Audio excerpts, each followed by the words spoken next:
It's so nice to be here tonight because it's night in Istanbul. And yes, you traveled to Istanbul, but I will take you to another country now, to Algeria. Well, I'm 11 years old and I'm sitting under the sun in the courtyard of a school with a bunch of other kids of my age. And it's lunchtime. I reach into my lunchbox. I take out the plastic bag. And as soon as I take it out, I go, oh, no, mom has done this again. You see, it's been a few months that we moved to Algeria. And I'm the only Turkish kid at school. And I'm the only different kid at school. Well, my difference is not only because I don't speak English, very little English. Also, my clothes are different. Like everybody is wearing blue jeans at that time. It is the 70s. And I have those fabric pants. Everybody has nice sneakers, all white and shiny. And I have those ugly shoes and I hate that. But the worst of all, what causes me the biggest problem of that difference thing is the lunches.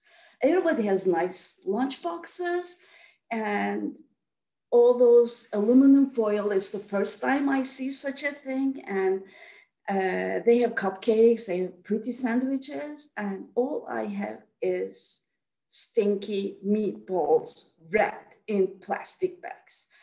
And every time I take them out, the whole courtyard, they go, oh, what is this smell? And I hate it. I just want to shrink in that plastic bag and stay there forever. One day, I'm in the courtyard and Tom, the most handsome boy of my class, well, we are not very crowded. We are only 7 in that class. But he's the most handsome one and he's coming towards me. I get so excited and he hands me an envelope with my name on it to Elif. I say, what is this? He says, read it. I open it, I read it. It says, oh, you are invited to my 11th birthday party.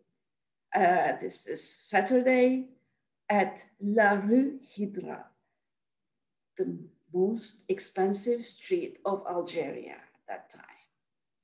I am stunned. I am invited to a birthday party, first time in my life. And that's crazy. I'm pretty sure that I won't be able to go because I grew up with a mother who thought every stranger in the world is evil. So there's no way she will let me go. And also my father always worked abroad. And it's the first time we are together in Algeria as a family, father, mother, and brother. So back in Turkey, before going to Algeria, we used to meet at my mother's friend's house a few times, we would play music, we would dance, if you call that a dance, because the only move we had was just hop on one foot and then hop on the other foot. Hop on the one foot, hop on the other foot. I won't even bother to show you on this screen. Anyway, I'm still happy. My father comes to pick me up from school. I am in the clouds. I go in the car, but I'm in the clouds. We arrive home.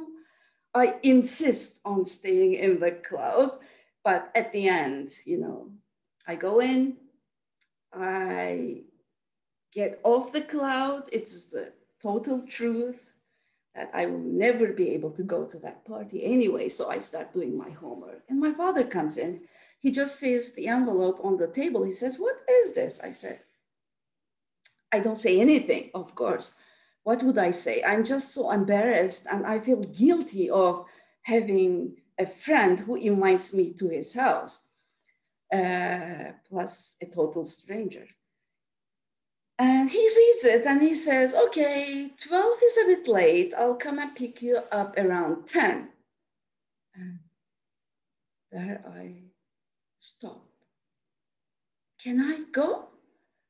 And from the other room, I hear my mom, who overheard everything, and she says, of course she can't go. How can she go to a party with strangers? Plus, they are Americans. You know, we don't like them a lot back in the Middle East.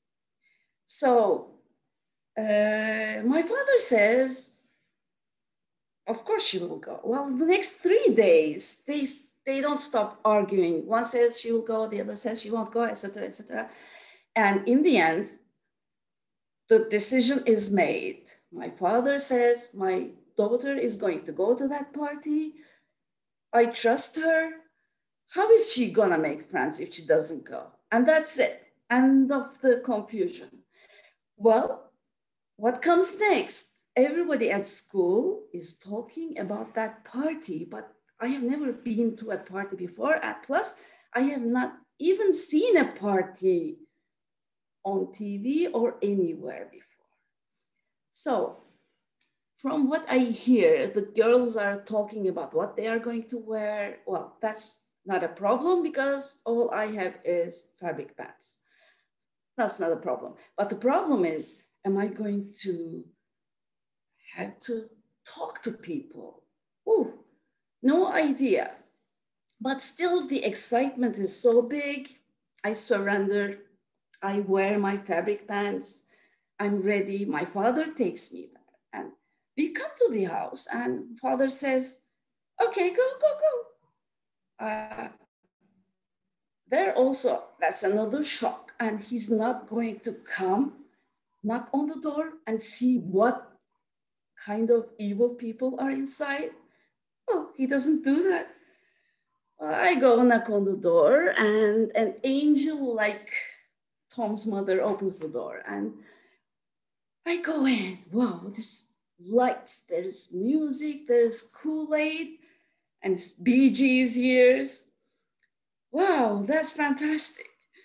I'm so happy all of a sudden. I have butterflies in me, but I don't know what to do with those butterflies. I'm scared to death. I go to a corner where I think I can stay for a long time. People come and say, yes, hi, how are you? Brief conversation, but I can't stand there for 2 hours. I have to find a solution. So I see the mom passing by. I say, can I have a glass of water? She says, sure, follow me. We go in the kitchen. Whew, it's even safer in there. She gives me the water. I take the glass. I don't have the intention of leaving that glass for hours. I can still hear the music.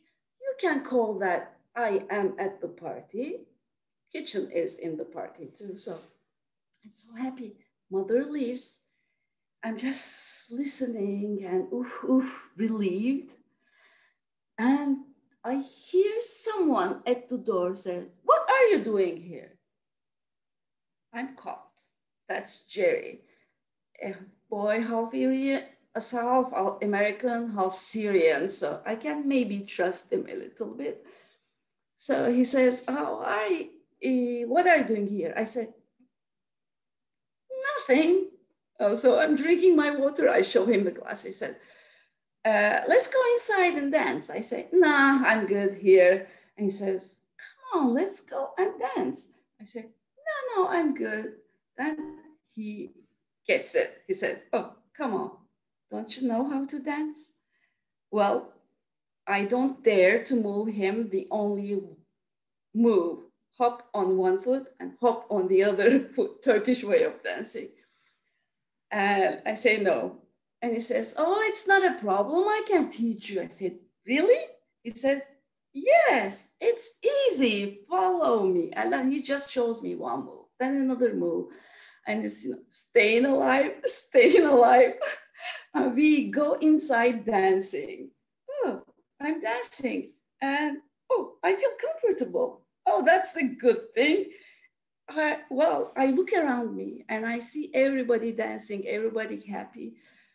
And this is the first time that I feel connected to strangers. And I say, well, I trusted this Jerry. Maybe I can trust them all. Or even much better, I can trust myself, as my father said. So that was a big day for me that I would never forget in my life, my first connection with strangers.